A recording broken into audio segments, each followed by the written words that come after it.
दिनै 16 जुलाइ 2020 बिस्थिबार फैदो दिननि माखासे हेडलाइन निउज इम्पर्टेन्ट निउज आरो ब्रेकिं निउजफोरखौ फारियै मिथिना लानि। गिबि खौराङा जाबाय सासे 6 बोसोर बैसोनि गथ'आ गावनि बिनानावखौ सैमानिफ्राय रैखा खालामनो थाखाय सैमाजों दावहा नांनानै गावनि बिनानावखौ बासायदों। गथ'आ सैमाजों अरजादों थेवब्लाबो गावनि बिनानावखौ बासायथारदों।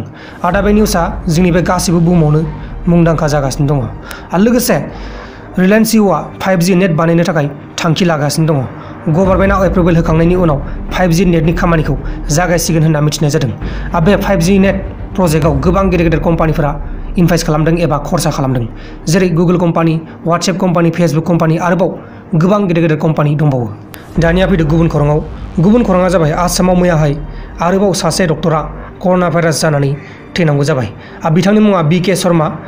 बिथाङा तिनसुकिया डिस्ट्रिक्टआव प्राइभेट हस्पिटालाव डक्टर मावोमोन। लोगोसे कार्बि आंलंनि डिफुआव सासे आइजोखौ डक्टरा जिनाहारि खालामनो नाजादोंमोन। डक्टर SK दास प्राइभेट चेम्बाराव बेमार नायजानो थांदोंमोन आइजोआ। बे समावनो चेम्बारनि सिङाव डक्टरा आइजोनि प्राइभेट पार्टसफोरखौ दांनानै जिनाहारि खालामनो नाजादोंमोन, नाथाय हायासै। दा बे डक्टरखौ पुलिसफोरा हमनानै लांनाय जाबाय। गुबुन खौराङा जाबाय जोंनि बे BTRनि सिङाव थानाय गसाइगाव पुलिसआ जौ ट्राकसे हमनो हादों। मिथिनाय बायदिब्ला बे जौ गारिया वेस्ट बेंगल फारसे थांगासिनो दंमोन होनना मिथिनाय जादों। दानिया फैदो दिनैनि माखासे हेडलाइन निउसफोरखौ फारियै मिथिना लानि। गिबि हेडलाइन निउसआ जाबाय NDPनि आफादगिरि बिथां रन्जन दैमारि सारखौ जोबथेसालिनिफ्राय सा 12 MLA, सा 3 मन्त्रि आरो सासे MP थासेयावबो जोबथेसालिनिफ्राय उदां खालामनो हायाखै होनना बिथां नरेन्द्र बसुमतारिया बुंदों। गुबुन हेडलाइन निउसआ जाबाय गुबुन हेडलाइन निउसखौ बेखेवनायनि सिगां आंनिफ्राय मोनसे गुरै खावलायनाय। बे खावलायनायानो जाहैबाय दासिमबो जुदि नोंथांमोना आंनि बे प्रान्जल नार्जारि इउटुब चेनेलखौ साबस्क्राइब खालामाखै अब्ला अन्नानै साबस्क्राइब खालाम। गुबुन हेडलाइन निउसआ जाबाय धेमाजि जिल्लानि सिङाव थानाय सिला फोथाराव हाबा जानाय सासे 23 बोसोर बैसोनि आइजोआ निसा लानानै थैनांगौ जाबाय। मिथिनाय बायदिब्ला आइजोखौ बेनि लोगोफोरा फन खालामनानै पार्टि खालामनो लेंहरदोंमोन आरो बेनि लोगोफोरा गासिबो हौवासा गोजामोन।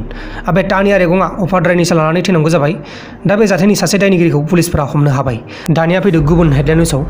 गुबुन हेडलाइन निउसआ जाबाय मैयाहाय तामिलनाडुआव सासे 9 बोसोर बैसोनि गथ' हिन्जावसाखौ जिनाहारि खालामखांना बुथारनानै प्लास्टिकनि ड्रामाव सोनानै फबनानै दोनदों। बेनि उनाव पुलिसफोरा मिथिनानै बे जाथायनि सानै दायनिगिरिखौ हमनाय जाबाय। लोगोफोर दिनैनि बेलासिनि रादाबफोरा बेखिनिल'मोन। जुदि नोंथांमोना आंनि बे चेनेलाव गोदान फैदोंब्ला चेनेलखौ साबस्क्राइब खालाम, लोगोसे बेलनि आइकनखौबो सेरनानै गालां। बेबायदिनो गोदान खौरां नोंथांमोना आङो सानफ्रामबो लाबोबाय थायो।